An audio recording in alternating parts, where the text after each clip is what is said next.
Welcome back to the channel. I'm your host, EJ Parker, here at Vintage Classic Solutions.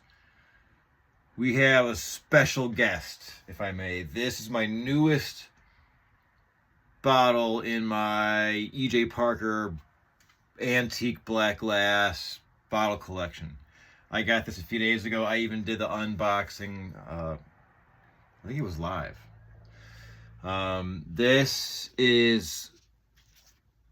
I got this from a dealer that said this was dug in the Florida Keys in like the 1970s. And what this is, it's a mallet shape, kind of squat mallet shaped bottle from between the years of, I'd say, 1760 to 1820. That's the time frame of this bottle, and collectors and archaeologists can know that due to the size and the shape and the evolution of the bottle. So as far as the details of the bottle, let's talk about it. So this is 9.5 inches tall, and at the base it's 3 3/4 inches wide. Now, a true mallet bottle is hand blown, and they're more squat, and like it looks like more like a mallet, right? Like a meat mallet or whatever. That's what they're called, mallets, because they look like a mallet, right? Like a mallet bottle, like a whack-a-mole. Like, oh, there's something in there. Uh-oh. Let's hope that's water. Anyhow, so this, there's a nice bottle collector and dealer that I acquired this from. Now, it's really common to say these are hand blown, and yeah, they're hand blown. Some of them are, but this one's got a mold mark. So these were blown. This is a cylinder, like a squat cylinder, kind of like. It's not the squattest, but it's a cylinder. This is like a pirate rum bottle. Wine, rum, I mean, it could be medicine. It's utilitarian. It could have been filled with anything, right? So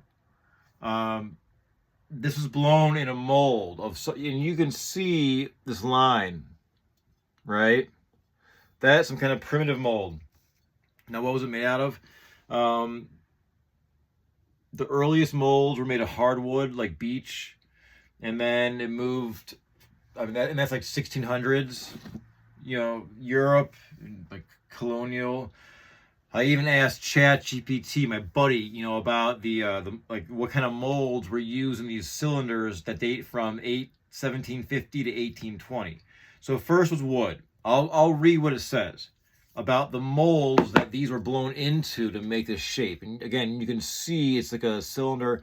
It's not perfect. It is made by a human. You can see the neck's asymmetrical, and it's all gorgeous. I love black glass. I mostly collect it, but I do sell a little bit. This one's I'm building a chronological timeline of black glass, and I have, one before this and some after. Anyhow, so what this says about the molds, right? Seldom talked about, yet important.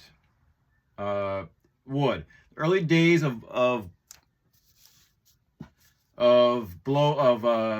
glass blowing, 17th and 18th centuries. Molds were often made from hardwoods such as beech or oak.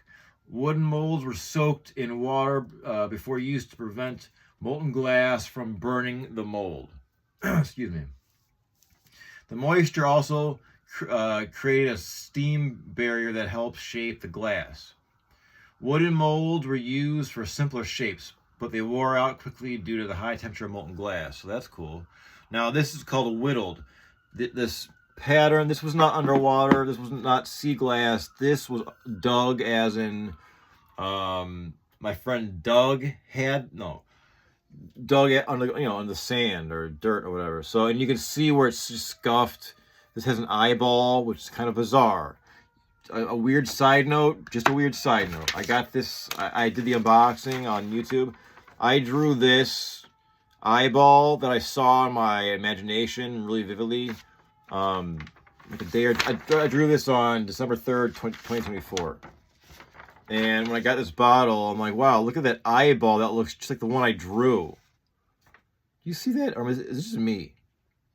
That eyeball right there. Anyhow. Back to the bottle. So this spent time underground. Probably not in the sea, obviously. It's still transparent, but you see these little these little like bumps, divots. It's called whittling. Almost like it's whittled out of like wood, right? You had a piece of wood and you whittle it. That texture is caused by the molten glass hitting a colder surface. Now, what's the surface? We're gonna find out. Let's keep our reading with ChatGPT, the research on what this. We can say this could be from 1780. It's a guesstimate. 1750 through 1820. Anywhere in between. Okay, so that was wood. Second one is ceramic. Ceramic molds were sometimes used partly in small-scale productions. For specialized items. These molds were more heat resistant than wood and could produce finer detail, but they were fragile and more prone to breaking under stress. Okay. Next is iron or metal, bronze. By the 18th century, which is the 1700s, metal molds, usually cast iron or bronze, became more common as glass-making techniques advanced. Metal molds were durable and allowed for more precise and repeated shapes, which was important as bottle production scaled up during the Industrial Revolution. These molds could produce uniform, consistent details. Let's see. And then free-blown glass, no molds. For many earlier bottles, including some squat mallet bottles, a mold wasn't used at all. Instead, the glass was free-blown into the shape by a skilled glass blower using tools like paddles or shears to refine the form. So this one, I don't know. This could be, I don't know. They don't really give an exact date about some of the other ones. This could be, I don't know. It could be ceramic mold. I need to do more research. I got this bottle a couple days ago and I love it. A few things that I love about it. You see this M right there? 1, 2, 3, 4. That could just be a random act of just rocks hitting it. Or that could be someone, etched their name, M. Like M, Mickey's, bottle. You know what I mean? But this is a gorgeous, you can see it's a sand pontil, meaning the bottom is sanded. It's not sharp.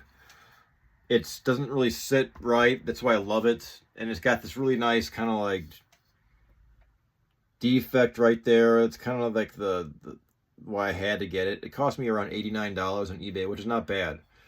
I've been looking for one of these for a while. Now this is, again, let's say that 1780, 1770, maybe 1760. What came before it is this. Now this is a free-blown bottle. This is an onion bottle, Dutch or German, could be British, but probably Dutch. This is like 1720, 1730. I've been doing more and more research on this bottle. That's the date conclusion. It's like a horse hoof shape. So this was first, and then this evolved, making it a little bit easier to transport and store on old wooden ships. So that's the next step in bottle evolution. I have ones that go later, but this is my newest one that I'm just enjoying. I hope you enjoy it too. I have a lot more bottles, so if you like this kind of stuff, you are in the right place. Please subscribe. How about that? Look at that color. This, I can get lost in these colors. I can just stare. I do this in the morning in the summertime. I have videos of on my channel of me just bringing these bottles out right when the sun hits at like, I don't know, 6:15 a.m. and the light just hits it and it just explodes. It's like plugging like your Fender Stratocaster into the amp and turning it up to 10. It's like, poosh. That's what the glass does. I love it. It just comes alive. The glass performs when the sun hits it. So you got to find the right time, the right angle. That's what I do with my time. So this is a look at a gorgeous semi-squat cylinder, probably English, dating anywhere from 1750 to 1820. So I hope you've liked this. And as always, thanks for checking in.